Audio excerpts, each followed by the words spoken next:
উফ, বাপ রে বাপ, কি গরম পড়েছে রে বাবা। সূর্য এই সবে উঠলো, তার মধ্যেই চামড়া একেবারে পুড়ে ছাই হয়ে গেল গো। যাই, পুকুরে একটা ডুব দিয়ে আসি। হ্যাঁ, তাই যাও, তবে একটু তাড়াতাড়ি এসো। আমি কিন্তু তোমার জন্য ভাত বেড়ে বসে থাকতে পারবো না। হ্যাঁ, জল দেখেই লোভ হচ্ছে, মনে হচ্ছে জলেই ডুবে থাকি। আচ্ছা লোক তো, গেছে তো গেছেই, ফেরার নাম নেই। এদিকে ভাত জুড়িয়ে গেল যে।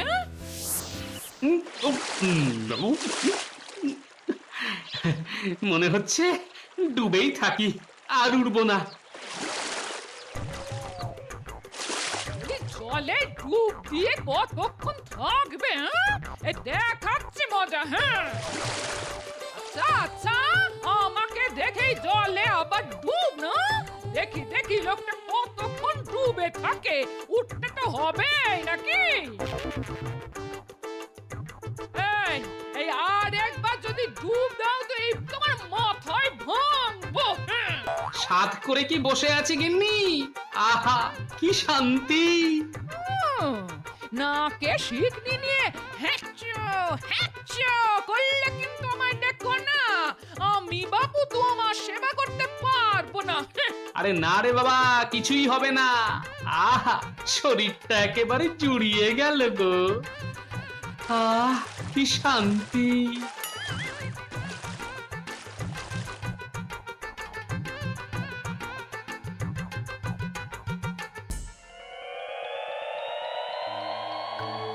কি ব্যাপার, গোপাল এত দেরি করছে কেন? আজ যে আমার খুব জরুরি মন্ত্রণা ছিল। শুভ কার্যে দিল তো বেটা হাঁচি। মহারাজ, আজ আর কোনো মন্ত্রণা হবে না, হলেও তা শুভ হবে না। মহারাজ, এগুলো সব কুসংস্কার, মানার কোনো মানে নেই। হ্যাঁ,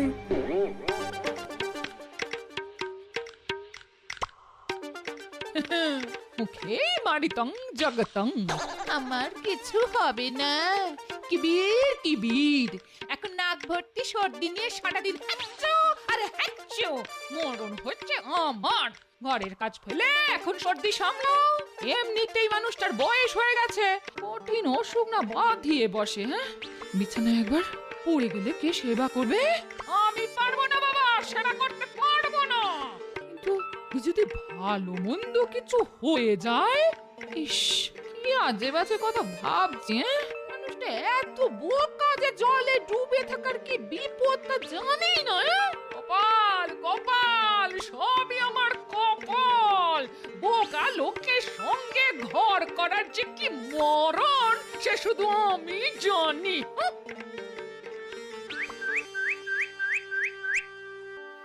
এ আমার কি হলো? সাতটা জাহাজ একটার পর একটা ডুবে গেল।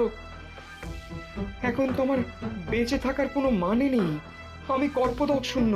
একমাত্র উপায়, যদি কৃষ্ণনগরের রাজা নির্দিষ্ট সময়ের মধ্যে কিছু স্বর্ণ মুদ্রা আমাকে এনে দিতে পারে। কিন্তু পথ যে দুর্গম। চোর ডাকাতের ডেরা পার হয়ে কে আসবে এখানে জানি না। আমি আর ভাবতে পারছি না। আসলে একটা খুব দুরূহ কাজে বর্ধমানে কিছু মোহর পাঠাতে হবে। তবে রাস্তা বড় দুর্গম, চোর ডাকাতের উৎপাত। কেন মহারাজ, ও হঠাৎ করে বর্ধমানের মহারাজের কাছে মোহর পাঠাতে হবে কেন? তার রাজকোষ কি শূন্য হয়ে গেছে নাকি? আরে না না, বর্ধমানের বণিক সুদত্ত খুব বিপদে পড়েছে। তার সপ্তডিঙা সাগরে ডুবে গেছে। সুদত্ত এখন কপর্দক শূন্য। তার মহাজনরা কালই তার কাছে মোহর দাবি করেছে, নইলে তাকে গ্রেফতার করা হতে পারে। সুদত্তর এই বিপদে কাকে দিয়ে পাঠাবো মোহর? কে সেই বীর যেই বিপদ সংকুল পথে যাবে বর্ধমানে? ভালো কাজে লোক পাঠানো হবে, তাতে হাঁচি দিল গোপাল। ওকে রাজসভা থেকে বার করে দিন মহারাজ। হ্যাঁ, আমি কি তোমার বুদ্ধিতে চলবো? তোমার বুদ্ধি আমার যে কোনো গাধার থেকেও কম। চুপ করো। এখন কাকে পাঠাই তা নিয়ে আমার মাথা একেবারে গরম হয়ে যাচ্ছে। কেন মহারাজ? সেনাপতির মতো সাহসী মানুষ থাকতে আর কার খোঁজ করছেন আপনি? মহারাজ, আপনি ভগবানকে পাঠাচ্ছেন না কেন মহারাজ? ও আপনার কোন কাজে লাগে? আচ্ছা, এ আপনি কি বলছেন মহারাজ? রাজ্যের মন্ত্রী যাবে মোহর নিয়ে? হ্যাঁ? আচ্ছা। একটা কথা বলি মহারাজ, মানে বলছি ডাকাতের হাতে যদি আমার মৃত্যু হয় তবে যে রাজ্য মন্ত্রী হারা হয়ে যাবে। মানে মন্ত্রী ছাড়া রাজ্য কি চলবে? কে আপনাকে বুদ্ধি দিয়ে সাহায্য করবে মহারাজ? আচ্ছা। দেখলেন দেখলেন মহারাজ, প্রতিটি কথায় কেমন হাঁচি দিচ্ছে গোপাল। এটাই যদি ওর কাজ হয় তবে ওকেই পাঠান না। নাপিতের ছেলেকে রাজসভায় স্থান দিয়ে কি যে উপকার আপনার হয়েছে কে জানে। মহারাজ, কথায় কথা বাড়ে। আপনি যদি আদেশ করেন আমি যেতে রাজি। যদি শহীদ হই তবে গর্ববোধ করব। তবে আমাকে কাবু করার সাধ্য ভগবানেরও নেই। হ্যাঁ, এই আমি বলে রাখলাম মহারাজ। সাধু সাধু গোপাল, আমার রাজসভায় অন্তত একজনের তো দেখা পেলাম যে কোনো কাজেই ভয় পায় না। এতদিনে ভগবান মুখ তুলে চেয়েছেন রে ঘটা, নইলে আমাদের ডাক পড়ে। তা যা বলেছিস বটা, হ্যাঁ, নতুন মন্ত্রী এতদিন আমাদের ডাকেনি, ব্যাস ভাড়ার শূন্য হয়ে গেছে। এবার ভগবানের ইচ্ছায় যদি যদি ভালো মৌকা মারতে পারি তবে বেশ কয়েকদিন চলে যাবে। কি বলিস বটা? তার বলতে রে ভাই।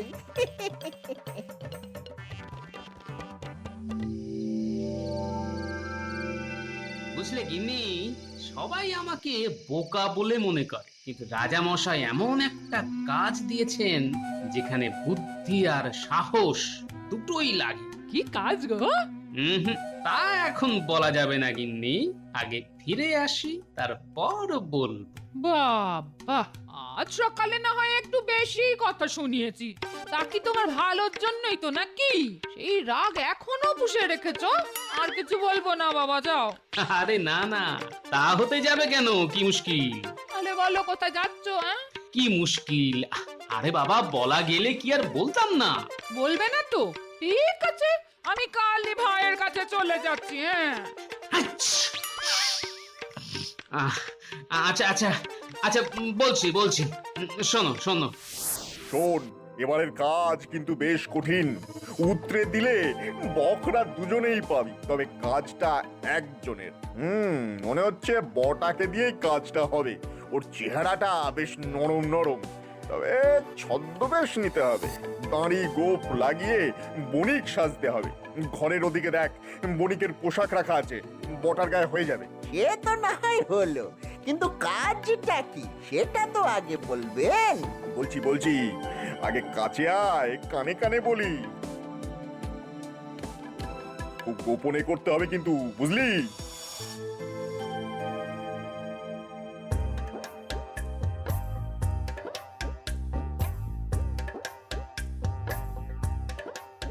বাহ, চমৎকার রাস্তা তো। কে বলেছে এই রাস্তায় এত চোর ডাকাত আছে? সঙ্গে চিড়ে আর চিনি আছে। রাস্তায় কলা গাছ চোখে পড়ে গেলে কলা পেড়ে নেব। হ্যাঁ, আচ্ছা, আমায় বিপদে ফেলার এই সুযোগ কি ভগবান নেবে না? নিশ্চয়ই নেবে। ঠিক আছে, একটু সাবধানে থাকতে হবে।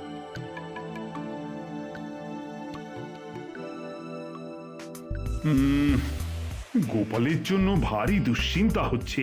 চোর ডাকাতের হাত থেকে ওই রাস্তায় কেউ আজ অব্দি রেহাই পায়নি। তা গোপাল কি পারবে? পারবে না যে তা তো আপনি ভালো করেই জানেন মহারাজ। না পারলে কি হবে? বড় জোর সহস্র মোহর চুরি যাবে। এ তো মহারাজের কাছে সামান্য অর্থ। এ তুমি কি বলছো মন্ত্রী? গোপাল তোমার সহকর্মী, তার জন্য তোমার চিন্তা হচ্ছে না? চিন্তা কেন হবে? চিন্তা কেন হবে? ওকে তো আপনি জোর করে পাঠাননি। আরে গোপাল মোহরের লোভে নিজে থেকে যেতে রাজি হয়েছে। আমার তো সেখানেই চিন্তা, গোপাল ওই মোহর নিয়ে লোপাট না হয়ে যায়।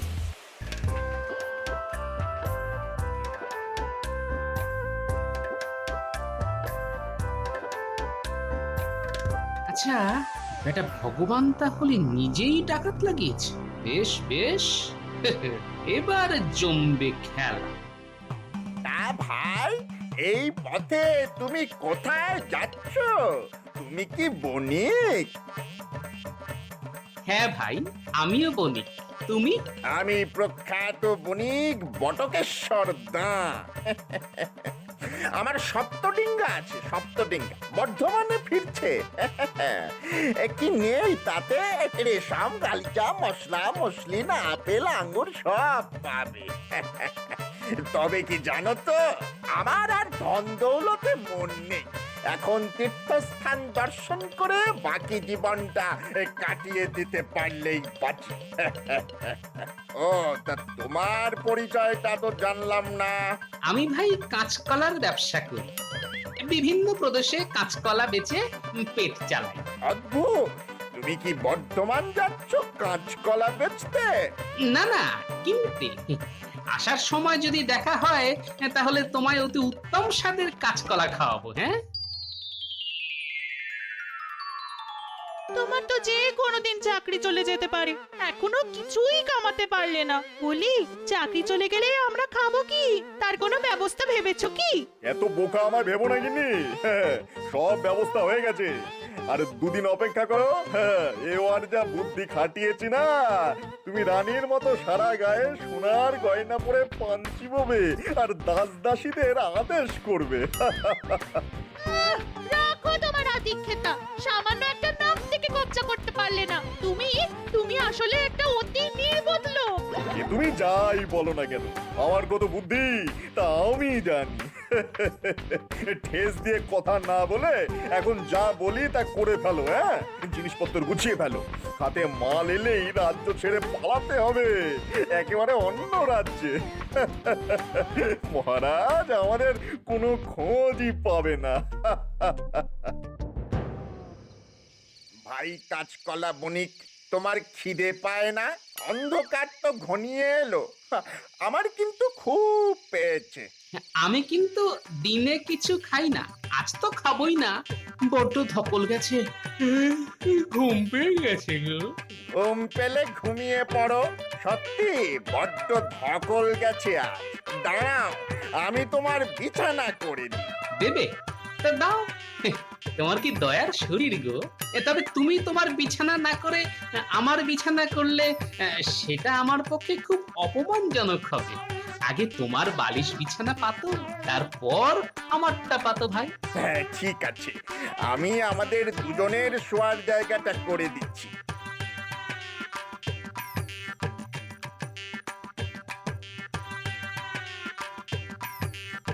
শোনো, তুমি ঘুমিয়ে পড়ো, আমি ওই পুকুর থেকে চিড়ে ধুয়ে আনি। পেট একেবারে চুই চুই করছে।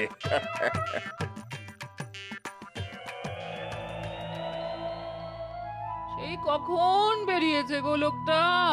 বলে পেটে কিছু পড়লো কিনা জানা নেই। জঙ্গলের রাস্তায় যে একটু ফলমূল পেড়ে খাবে সে বুদ্ধিতেও তো কুলোবে না।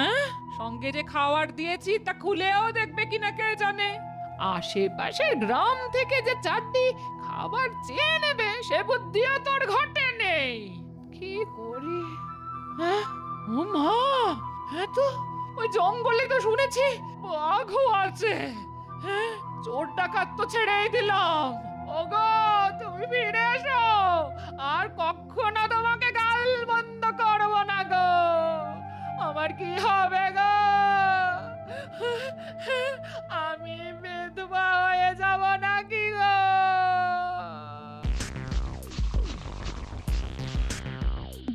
কি আশ্চর্য, নেই কোথাও তো নেই। তাহলে গেল কোথায়? ভোজবাজির মতো উড়ে গেল না? লোকটাকে জাদুকর, দেখি কোনো গাছের ডালে ঝুলিয়ে রেখেছে কিনা।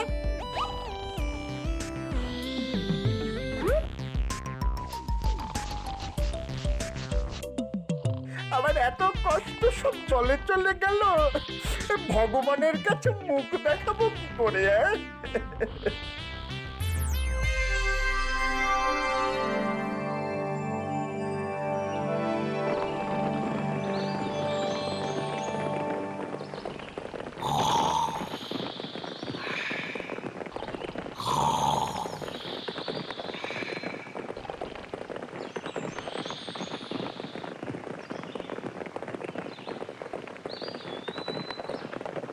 মহাশয়দের দেখে অভিজাত বণিকের দল মনে হচ্ছে।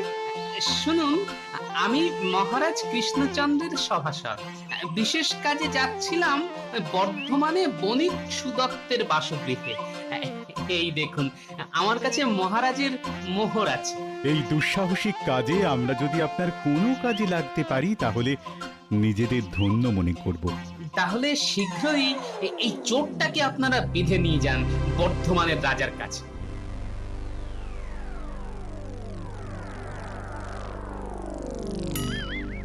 মহাশয়, আপনার ধনরত্ন কিছু চুরি যায়নি তো? আমার কাছ থেকে চুরি করা ভগবানেরও অসাধ্য। ভাই গোপাল, তুমি কি জাদুকর? এত ধনরত্ন তুমি কোথায় লুকিয়ে রাখলে ভাই? না পেয়ে আমার খুব জানতে ইচ্ছে করছে। ওরে, তোর মতো নিপাট গর্ধব চোর হলে তাই হয়। আমি কিন্তু সহস্রমোহর তোর কাছেই রেখেছি। এই দেখ, চোরকে কখনো নিজের ঘরে চুরি করতে দেখেছেন মশাই? হ্যাঁ, বটা আমার বিছানা, বালিশ, ঝোলা, এমনকি গাছের ডাল পর্যন্ত তন্ন তন্ন করে খুঁজেছে, কিন্তু ভাবেনি আমি তারই বালিশের তলায় মুদ্রা লুকিয়ে রাখতে পারি।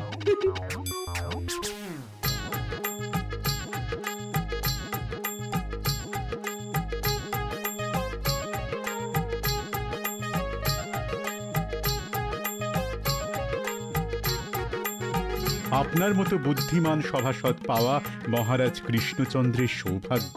তাকে আমার সশ্রদ্ধ প্রণাম জানাবেন। আপনি সত্যি বুদ্ধির জাদুকরই বটে। এই চোরটাকে আগে ধরে নিয়ে যান, 70 কারাগারে নিক্ষেপ করুন। আপনাদের অশেষ ধন্যবাদ। যাত্রা শুভ হোক।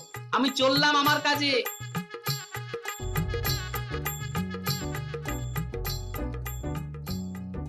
সকাল হয়ে গেল, এখনো কেউ এলো না। এখন উপায়, আর একটু বেলা বাড়লেই তো দল বেঁধে সবাই আসবে। তখন কি হবে? কে বাঁচাবে? না, ঈশ্বর আমার উপরে যে কোনো কারণেই হোক কুপিত হয়েছেন। না হলে আমার এত শক্তিশালী সপ্তডিঙা এভাবে ডুবে গেল, আমাকে নিঃস্ব করে দিল। কাল থেকে আমার স্থান হবে কারাগারে।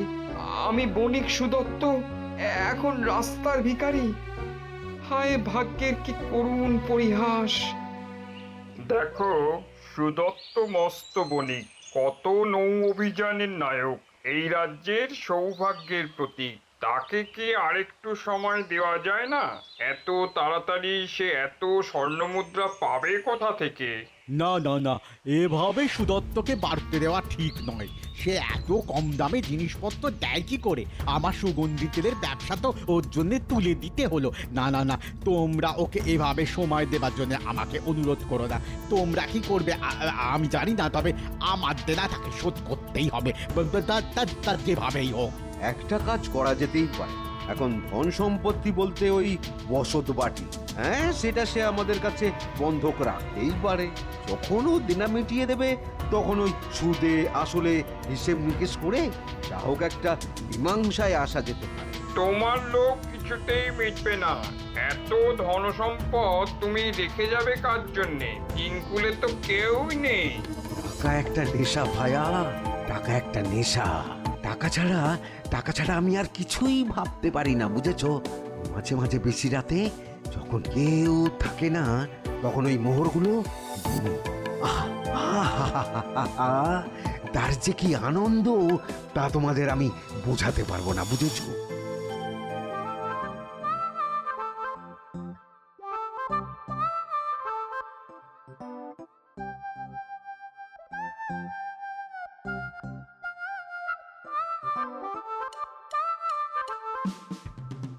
বাহ, এ তো চমৎকার নগর।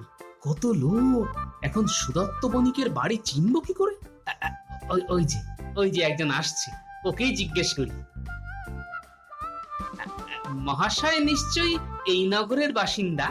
আগে হ্যাঁ, তা আপনি কি এই নগরে প্রথম এলেন? কাউকে খুঁজছেন নাকি? আগে হ্যাঁ, আমি বণিক সুদত্ত মশাইয়ের বসত বাটি খুঁজছিলাম। তা আপনি কি জানেন তিনি কোথায় থাকেন? আরে, তার বাড়ি চেনে না এমন লোক এখানে কেউ নেই। এই যে, সেটাই তার বাড়ি। ধন্যবাদ ভাই। না, আর কোনো আশা নেই। রাজা কৃষ্ণচন্দ্রের কাছ থেকে যার সাহায্য আসার কথা ছিল সে তো এলো না। তাকে হয়তো ডাকাত মেরেই ফেলেছে। প্রভু, ওই কৃষ্ণনগরের রাজার কাছ থেকে একজন আপনার সঙ্গে দেখা করতে এসেছে। এসেছে এসেছে তাকে তাকে ওপরে নিয়ে এসো। ভগবান মুখ তুলে চেয়েছেন। ভগবান নয়, রাজা কৃষ্ণচন্দ্রের দাসানুদাস আমি শ্রী গোপাল ভাঁড়। এই নিন আপনার সহস্র মোহর।